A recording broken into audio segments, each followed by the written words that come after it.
From Religion News Service, this is Saved by the City, a special summer series with me, Katelyn Beaty. And once again, it's just me. In this series, we're going to figure out what the heck I should do with my life.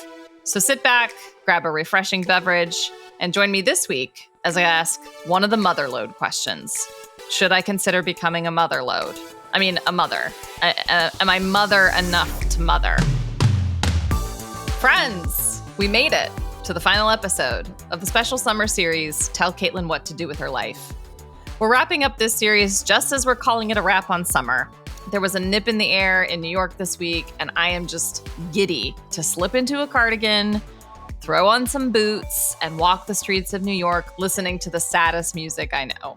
I've tackled some big life questions thus far, such as, where should I live? How do I meet a man? What should I do with all that Christian book publishing money?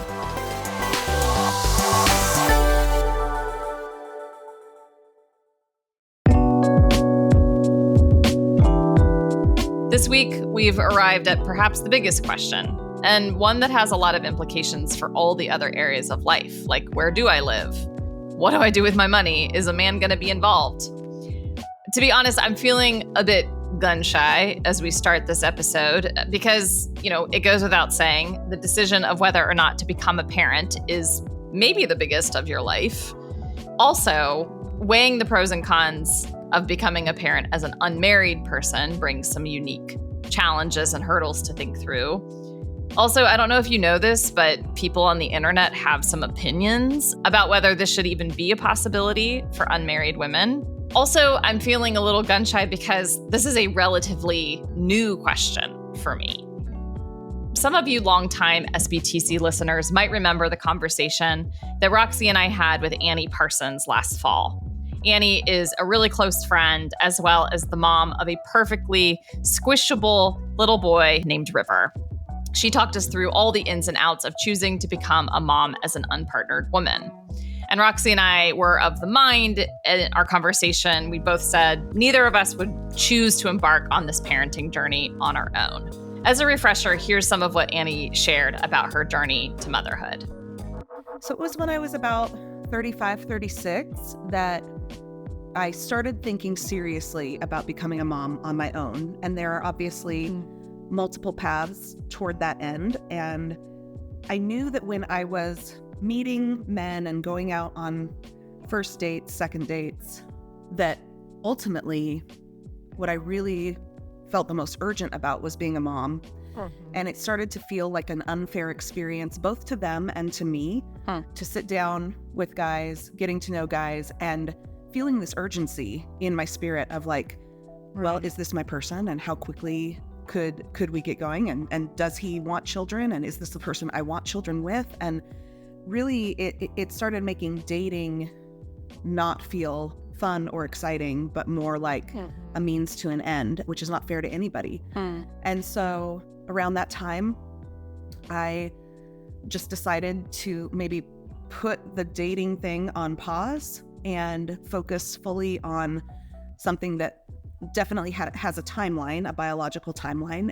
If I wanted to carry a baby myself, which I think that adoption is something that I considered as well, but I knew that if it was possible for me to carry a child, I would love to have that experience. And so that's the road that I chose from the get-go, knowing that if it didn't work out for me to physically carry a baby, that adoption would be an option longer, that there was a longer kind of runway for that. Right. It was as simple and as huge as making an appointment with a fertility doctor. That was the first step. Yeah. Had no idea what would lie ahead of that, had no idea how long it would take, had no idea what was ahead or in store. But I think that for so many of, our big dreams, it really does just start with one small step. Several months after that episode, and I declared to the world that I would not embark on this path as an unmarried person, something began shifting in me. I visited Annie this past winter and saw how she and River weren't just surviving, but thriving. And I started having some conversations with my mom, She visited me in New York in March and asked some really helpful questions kind of out of the blue about whether I desired to be a parent. And then I started having more conversations with close friends. And I'm still definitely in a discernment process. And I'm having these big conversations and listening to podcasts and reading books and trying to hear the still small voice of God. And while I'm still definitely in the discernment process, I can say on record, because here it is, I am more open to the solo parenting path than I ever have been. And boy, do I need some guides on this path, no matter where it leads. Which is why I'm so grateful that several members of the Beaty Brain Trusts who are parents, including my own parents, weird, were candid about answering the following questions, like, what's the best and the hardest thing about being a parent? And what do you wish people had told you about raising kids before you had your own? Now, we didn't hear from the Beaty Brain Trust last week. That episode was all about what I should do with my money. None of them, as it turns out, are certified financial planners, but we need them this week more than ever. Jonathan, cue the Beaty Brain Trust music. As a refresher about who makes up the squad, we have Richard Clark, a friend and former colleague, as well as the founder of Area Code Audio. Sarah Scherf, one of my oldest and dearest friends, as well as the mama of 4 children, including my goddaughter, Ruthie. Chuck DeGroat, an expert on Christian spirituality and author of the forthcoming book, Healing What's Within. My parents, Tim and E. Karen Beaty. And last but not least, Roxy Stone. I asked all of these fine folks for their insights on parenting and what I should keep in mind if I'm considering this path. And here's what they had to say. What do you wish someone had told you about having children before you and Jennifer had children? I wish someone had told me that I had depression and or anxiety and that I should go to therapy and a psychiatrist. Yeah, I wish that I had my mental health. Wish I'd worked on it sort of intentionally. You know, I'd always cared about mental health and feelings and things, but I never thought to sort of go to anyone formally to talk about it and to address it. And that really hurt both my enjoyment of those early years of parenting. It hurt my ability to be a good father. It hurt my ability to be a good husband in really significant ways. Like, there's a lot of regret there, to be honest. Thank you for sharing that. Yeah. And do you enjoy parenting? I do now. When I have the energy for parenting, I really enjoy it. I have introverted tendencies, so that's kind of hard sometimes. I sometimes need to be by myself. And the problem with that is sometimes your spouse needs to be with themselves, by themselves. Mm-hmm. Balancing that is, there's no solution to that. You're both going to sacrifice. Mm-hmm. But it's really fun, like, when you're fully present. The more I'm, like, really leaning into my kids and being mindful of them and noticing things about them. And, like, I went for a walk with my son the other day, and he was just saying things like, I really enjoy going on walks with you. That's what your son said? You can't beat that feeling. Yes. And it's still hard for me to engage. He's 8 too, so he's not like a little toddler. He's like a full boy. So aww. I think like that sort of thing is very rewarding. And it doesn't happen unless you're willing to go on a walk and not look at your phone while you're walking or not be preoccupied by other things. Mm-hmm. I'll throw in, it took me a long time to learn ideas of like mental load, how to evenly divide the workload and like energy share of everything that happens in the house between me and my wife, actually needing to take ownership over things. And so when we started talking about that stuff, that helped a lot too. It helped us frame things for our kids so that they weren't constantly, like, they know that I'm responsible for laundry. So if Atticus can't find underwear, he's telling me and not Jennifer. And so having clarity around that for everyone is really valuable too.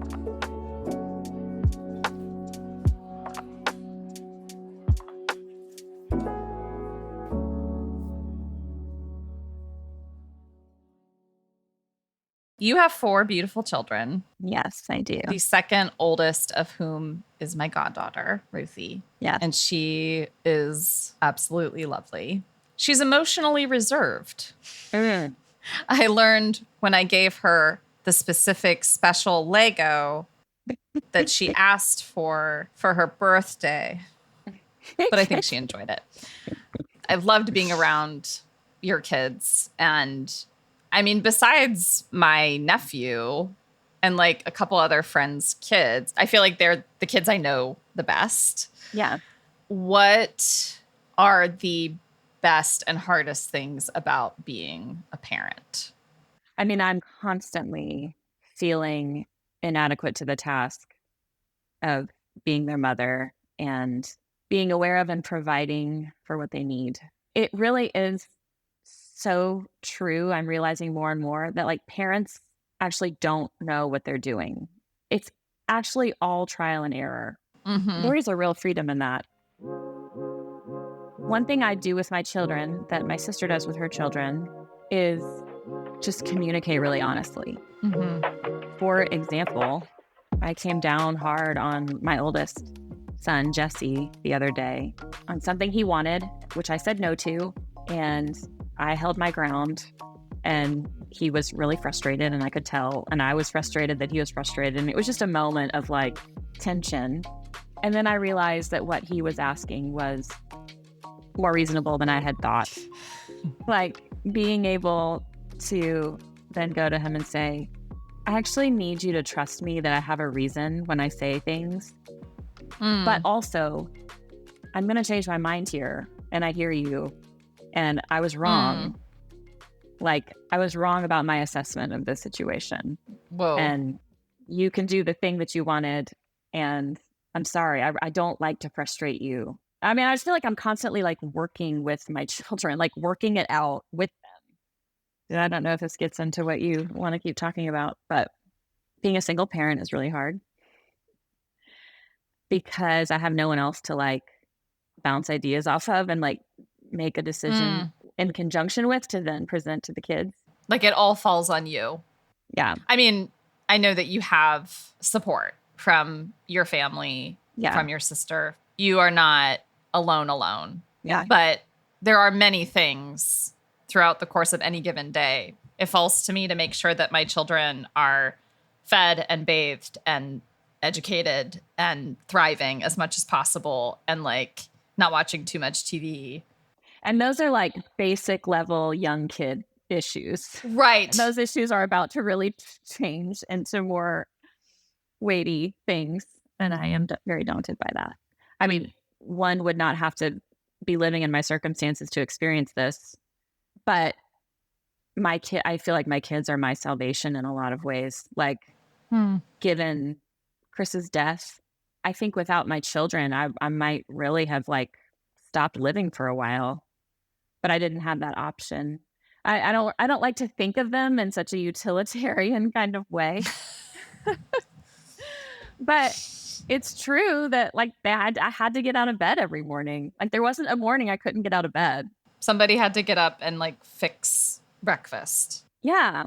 And not just that cold, hard act that had to be done, but like they both make me feel my acute loneliness and also bring me the most wonder and deepest joy.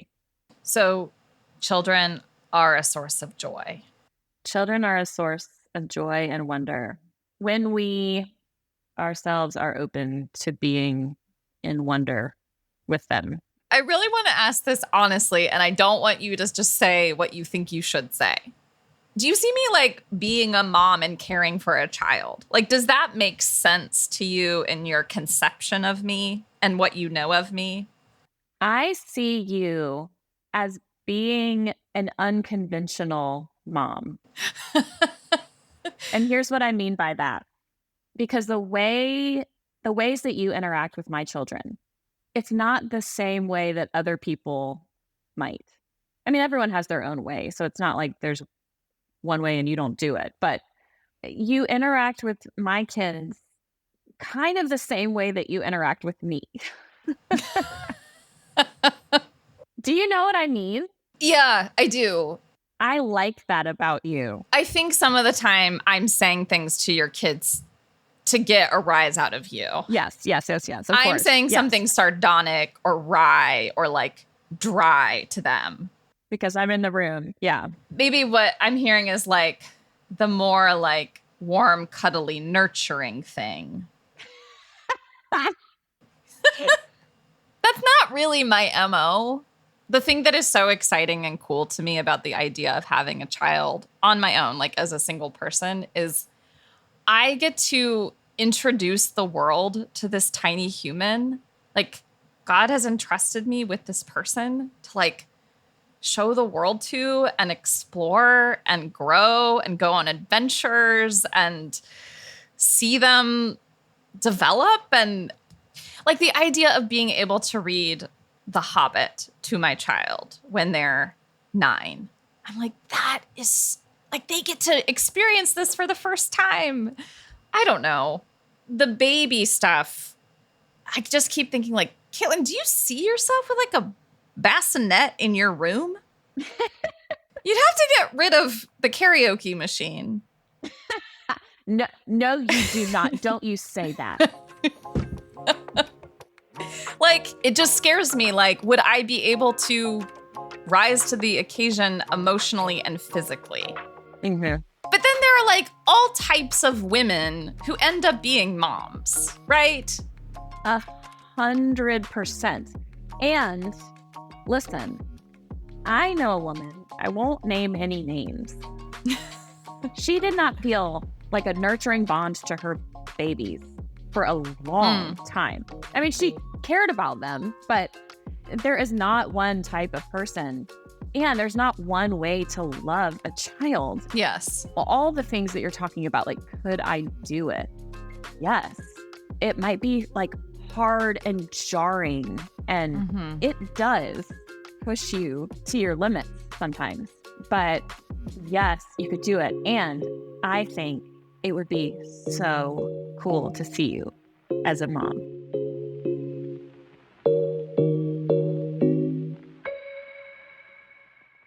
What do you wish people had told you before you became a parent? Well, there was this book that Dan Allender wrote years ago, something like How Children Raise Their Parents. And I wish I would have had that wisdom, because I really do think, because I was trained as a therapist, that if I do all the right attachment work and we read the Jesus Storybook Bible and we do all the things, it would all turn out okay, and that didn't keep them from the inevitable ups and downs and bumps and bruises and painful relationships and all the things, right? And I think the reality is in the spirit of Richard Rohr's Falling Upward, like that sort of happened through parenting, and marriage does that, and life does that, work does that, and the kinds of things that you and I engage in our particular work with abusive institutions and churches and things like that, that does that.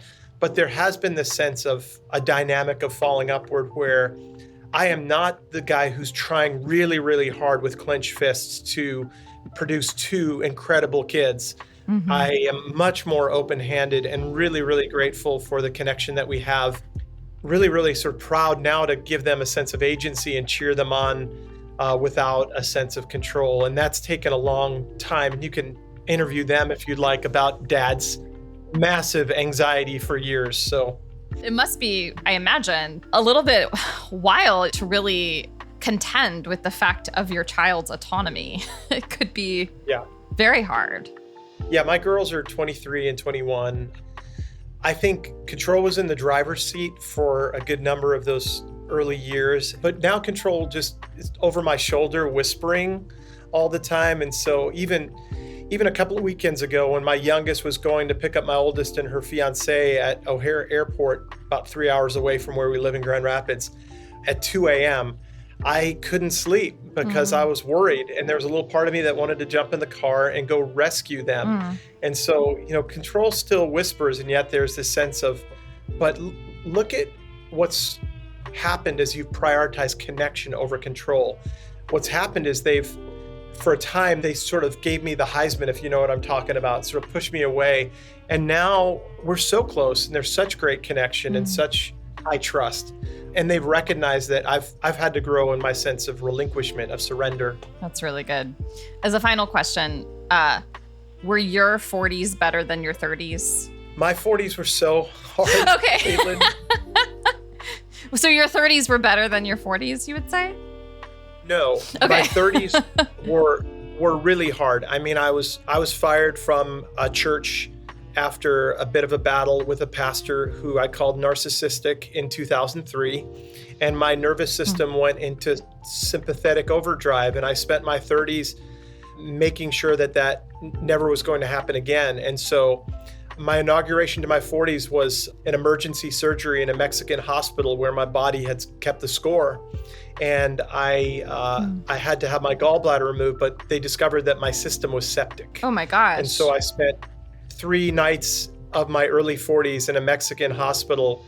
And that sort of set the trajectory for my 40s. And so my 40s have been painful in the sense that there have been many, many moments of discovering that I lived like that and that I was bearing the cost of that still in my body and in my relationships. I'll turn 54 in 2 weeks, and my 40s were really hard because there were these discoveries of these places where I'd grasped for control, to get back to that theme, and had to let go. Yeah, my 40s were damn hard.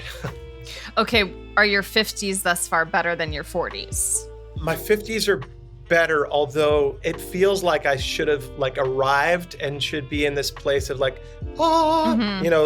let's just all acknowledge that I've come to the promised land, and I feel like an imposter. I feel like I didn't arrive, and arrival is a myth anyway. You know, it'd be naive to think that we ever arrive, but there hasn't been this inauguration into this sage-like wisdom that I hope that my 50s would bring. It's like I am still stumbling and back to some of my old patterns and making some of my old mistakes and grasping for control in some of the old ways. And so, but I feel at home in my body, in my nervous system with God in ways that are much more beautiful than before. Okay, well, that's something to look forward to. But actually, I mean, yes, I think it's also helpful to hear that we never arrive.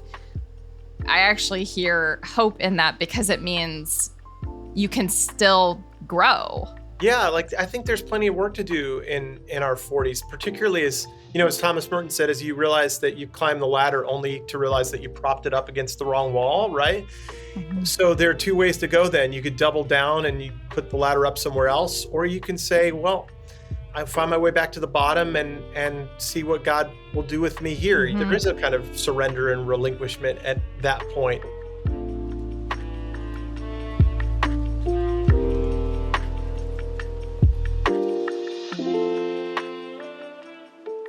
Gosh, it's scary how much I'm a product of both of my parents.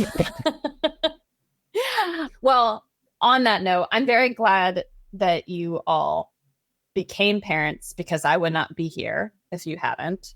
And you became parents, I believe, when Mom, you were 27 and Dad, you were 26. It's correct. And I'm sure that you had models of parenting from your own parents, my grandparents, but what do you wish people had told you before you became parents back in 1984? I have a little bit of regret about how I parented, and I wish maybe someone had told me to slow down and enjoy your children at each phase. That was really hard to do. And now that I'm a grandparent, I see that so differently. I see the joy and the silliness and the spontaneousness of childhood so differently. When I was a parent, I wanted more control over that. And I think that may have come from an overwhelming sense of responsibility. Like, this kid has to turn out right, and it's my job to do it, which maybe isn't the best way to raise a child. I think that both Mom's parents and my parents, they're definitely from a different generation, but they did a great job of raising us. And I think we're products of both of the set of parents we had. I'd say as far as for me, I probably regret being away so much, either while in the military or just the work that I did here once we moved to Inglewood. You don't get those times back. Right. So being away was probably not that important. And I wish I would have been done different. And to echo what Mom said about control, it's not worth it. It's not worth the attention. It's not worth the drama. It's not worth the resentment and any control that I would have exhibited. I regretted. Well, thank you for saying that, Dad. I love you both so much. And I'm so grateful that you're my parents. Oh, thanks, Kate. We love you. And I think you did a pretty good job with me and Mookie.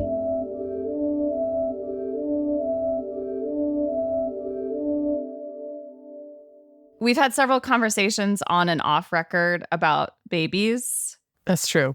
And also, people's thoughts and feelings can change, for the record. I agree with that. So what would you say if I told you I am newly thinking about babies? It sounds like a great journey for the podcast. Could SBTC underwrite some of this big life experiment? That would be really helpful to me. Yeah, we could go on it together. I mean, that is what this podcast could just become.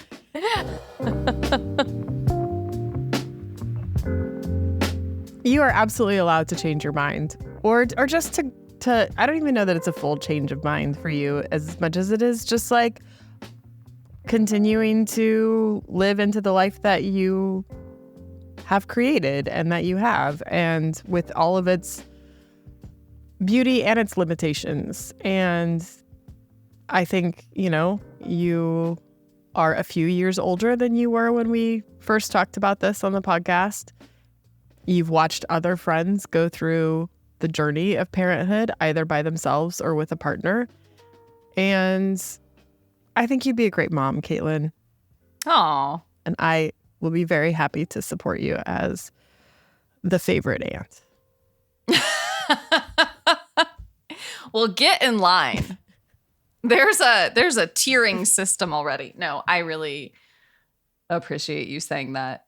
It's a little bit funny to imagine yourself with a baby. Yeah. Like a small person living with you all the time. All the time. Never any breaks. I mean, I feel like I got some real training with this dog and his separation anxiety over the last 6 months. How is he? Is he doing better? Is he doing better? Yeah, he is. He can definitely stay by himself longer than an infant now. So, big questions. Almost like big questions we should continue processing in our regularly scheduled podcast. I feel like it's going to be a good season. Same.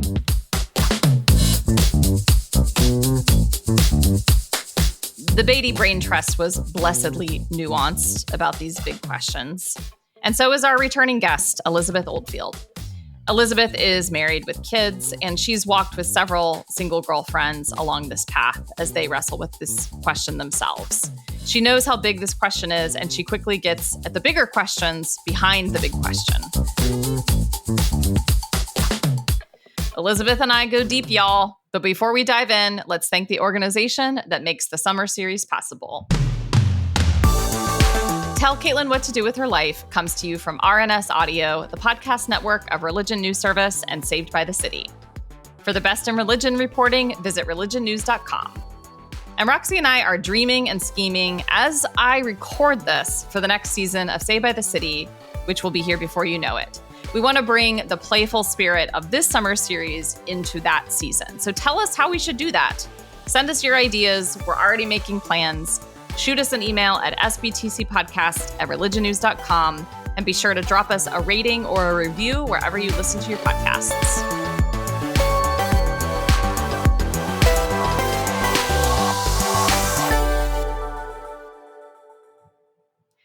I'm delighted to welcome back Elizabeth Oldfield for our final chat about the life questions that matter most. Elizabeth is the author of the new book, Fully Alive, Tending to the Soul in Turbulent Times, and host of the Sacred Podcast. And basically everything she says sounds wise because she's British. Hey, Elizabeth. Hooray! The fragility journey is not for the faint of heart, as I understand it. It actually touches all of the things that we have already talked about in this series. Where do you live? Do you try to manifest a man to come be a father figure in your child's life? How does dating and also trying to have a baby work at the same time? Money. I've heard that having children can be very expensive. So how have you heard other women wrestle with this question about whether to try to start a family on their own? Again, it's something I've spent probably weeks with several of my beloved and amazing single friends, just trying to be with them while they hold it, right? Just trying to be someone alongside them in that pain and uncertainty. We talked on one of the other topics about, I think you used this great phrase, kind of ambient grief or ambiguous grief. Yeah. And it is, again, it's one of those things that it's not one event that you grieve. It's a long period of uncertainty and multiple possible futures and trying to live in the tension. The questions I always come back to are these deep values questions about kind of what kind of person do you want to be becoming? What are the things you want to define your life? And that if you know that being a parent is something that you want to define your life, then doing what you can to make that happen seems wise to me. And even with everything you try, it's not a guarantee. It's not a guarantee for anyone. Right. If it's one of the many blessings that you would love to receive, but actually having a partner is the kind of deeper longing, then the kind of choosing to be a single parent doesn't close that door, but it complicates that path. Mm-hmm. And if it's more about being in deep, meaningful networks of loving connection and sort of covenant committed relationships that could be in a range of makeups, and the idea of being a parent, particularly being a single parent, can actually work against those, right? It can be quite isolating and pull you out of community and pull you out of relationship. So I really try hard not to give advice in this area, but the conclusion of a lot of the conversations that I've come to with my friends is, for one of them, it was like, yeah, being a parent is my most important thing. And so I'm going to go for it, even though I know it will be hard and difficult and financially precarious and all those other things. Like I've counted the cost and I'm prepared to go for it. For others, it never quite got to that level of clarity, and therefore a sort of slow process of surrendering that possibility over time. And for some of them, they're still very much in that unsure about what the future might hold and still exploring options around adoption or fostering. But if the question is, should I act now? I think that clarifying question of like, is this the most important thing that I long for or not, can be helpful. The maddening thing of, but it could happen naturally with a partner, which is the ideal situation, really quickly and overnight. So maybe I should just hold out for that, is, again, one of those almost excruciating tensions to live with. I mean, everything most meaningful in life is risky. The most important, the most kind of nurturing, soul-defining things in life are also the riskiest. Yeah. And there are no guarantees. No. That is the reality that we live with. Yeah. Yeah. And I don't want to go down a fertility path or the baby path, kind of thinking of it as, well, I didn't actually get the thing that I really want, which is a partner. So maybe this is second best. Yeah. This is like a replacement for that. Yeah. I also acknowledge that if caring for a small person is something near and dear to your heart, having a biological child is not the only way to do that. I have a very close friend who spent several years on the fertility path, has a 9-month-old. She's very happy. I also have friends who have adopted. I also have friends who care for children like in an auntie capacity. I'm an auntie and I love it. Like if nurturing life is the thing that really draws you to being a parent, there truly are multiple avenues for doing that. And I think you're really tapping into something important which relates to all of your questions in this series, which is one of the things you came in with, you said, how do I know my decisions are right? And I wanted to go, you won't. There's sort of no such thing as a correct decision. There is only, we choose, and then life unfolds from that point, and then we choose again, and then life unfolds from that point. And one of the things I find really helpful with coaching clients and more generally is to go, given that I have to choose, not lowering the stakes around it, but just believing that making the decision is what is required, and letting go of the fantasy of the perfect decision. I had something recently that really stuck with me of someone she's called a decision coach. Maybe you should go see her. She'd be much better than me. You go to her and you take your decision, and she just helps you make the decision. But her one piece of advice is take less time making a decision. That the making it is what's important. And once it's made, your life will unfold from there. And you might regret it, but you probably won't have time. You will just be moving forward with your life. And I think a lot of these ones that are very open-ended, feeling that the decision has been made for us because we spent a long time choosing, can be some of the psychological trickiness with it. And the trouble is, it sounds like with the baby thing, to choose would have to be choosing in the affirmative, but it could also be deciding if it happens in, naturally with a partner, then I will be a mother. And if it doesn't, then I will not. Like, I will not pursue fertility treatment as a single parent or whatever it is. Mm-hmm. But sort of mentally closing the door is a difficult thing to do. But this decision coach, I'll find them for you. Yeah. What's their email? This person would say, make the decision sooner than you probably want. Yeah. Just take less time. Allow yourself less time for any big decision, because there isn't a perfect one. And the stasis is what's torturous. Right. And once again, this all comes back to the lack of control over the future, right?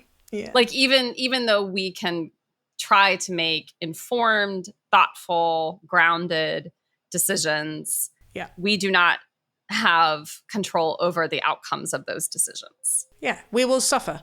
The people that we love will suffer.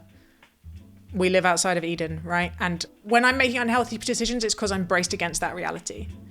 I am clenched against my own humanity, and a bit of me wants to be God. And that's what kicked this whole thing off. Right? This whole human thing. This whole human thing.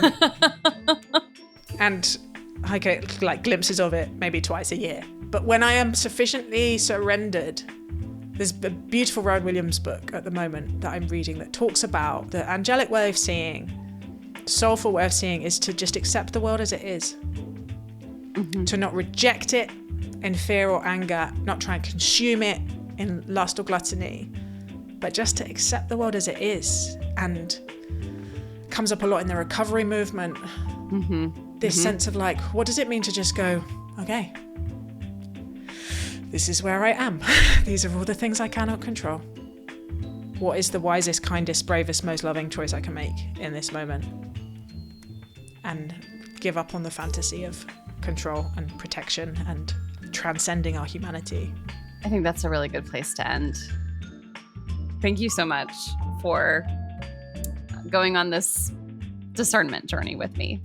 Thank you so much for sharing it. I am cheering for you. Thank you. And I'm so glad to hear that being 40 is awesome. I kind of expected it would be from everybody I know. So it's really awesome. Yeah. All the women that I really respect and admire in their late 40s, early 50s, I have this lovely, like, no F's given, being themselves, just the badassness of women at that stage really liberated me to embrace my 40s.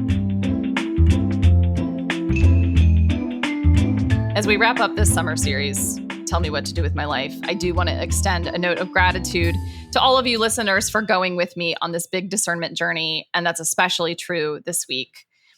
As we reach the end, you might be wondering, okay, but really, what are you going to do? Where are you going to live? Are you going to try to manifest? Are you going to try to have a baby? What decisions have you made, since that was the point of this whole series? I do not have answers, friends, but I do have poems. 2 that I would like to leave you with that speak to me about embracing life for the mystery it is and the possibility of hope at every age and every juncture. Now I must use my serious poet voice, and I would like you to snap afterwards, if only in the privacy of your own home. John O'Donohue, fluent. I would love to live like a river flows, carried by the surprise of its own unfolding. K. Ryan, A Certain Kind of Eden. It seems like you could, but you can't go back and pull the roots and runners and replant. It's all too deep for that. You've overprized intention, have mistaken any bent you're given for control. You thought you chose the bean and chose the soil. You even thought you abandoned 1 or 2 gardens, but those things keep growing where we put them, if we put them at all. A certain kind of Eden holds us thrall. Even the one vine that tendrils out alone in time turns on its own impulse, twisting back down its upward course, a strong and then a stronger rope, the greenest, saddest, strongest kind of hope. Thanks so much, friends. Saved by the City is a Religion News Service production. The senior producer is Jay Woodward, and the consulting editor is Paul O'Donnell.